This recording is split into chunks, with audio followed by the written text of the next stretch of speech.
On April 28, 1789, Acting Lieutenant Fletcher Christian drew his weapon, seized control of the British warship HMS Bounty, and forced his captain William Bligh into a small wooden boat along with 18 loyal crewmen. The captain was pushed away to almost certain death on the open ocean, while the mutineers turned the ship around and sailed toward a tropical paradise. Welcome to Channel Name. Today we're breaking down the geopolitical forces behind the world's most famous maritime rebellion in just 5 minutes. The Bounty didn't look or function like a typical royal warship. Its great cabin had been entirely gutted and refitted with glazed windows, skylights, and lead-lined floors to create a custom floating greenhouse. The British Empire needed a high-calorie, low-maintenance food to sustain the millions of enslaved Africans forced to work their Caribbean sugar plantations. The solution was the breadfruit tree. The Bounty's sole mission was to transport over 1,000 of these saplings from Tahiti to the West Indies. Weather delays forced the crew into a 5-month layover in Tahiti. The men formed relationships with the locals, lived ashore, and experienced a life completely free from the rigid, punishing discipline of the British Navy. When it was time to leave, the crew refused to go back to the harsh reality of their duties. By taking the ship, they effectively sabotaged an 18th-century global supply chain experiment.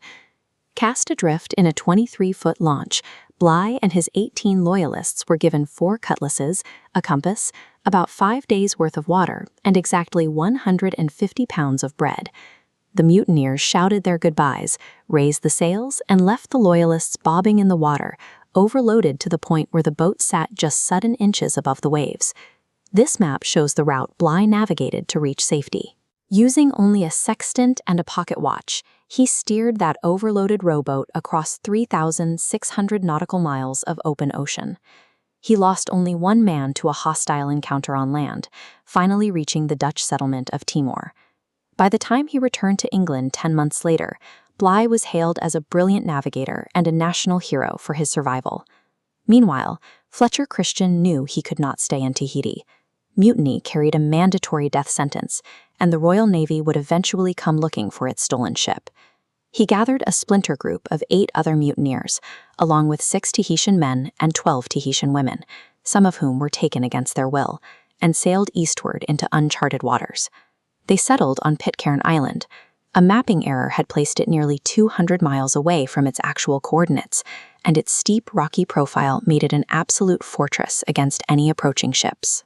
To ensure they would never be spotted by passing patrols, the crew stripped the Bounty of its useful timber and burned the hull down to the waterline.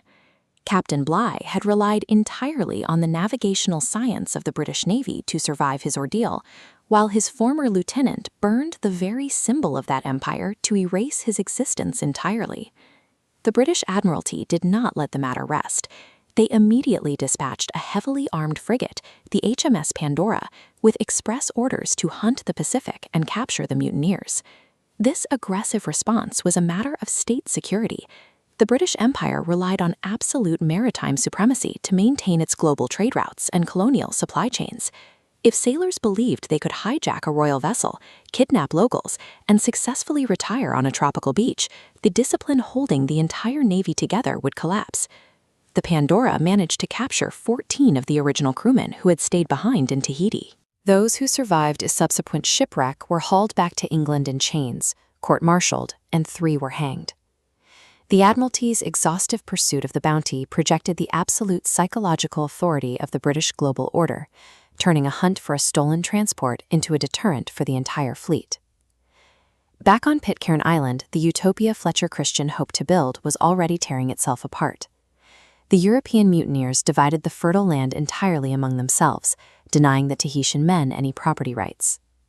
Without land or a say in the community, the 6 Polynesian men were quickly forced into the role of enslaved laborers, working the fields for the British sailors. The tension exploded in September 1793, on what became known as Massacre Day, when the oppressed Tahitians executed a highly coordinated armed rebellion.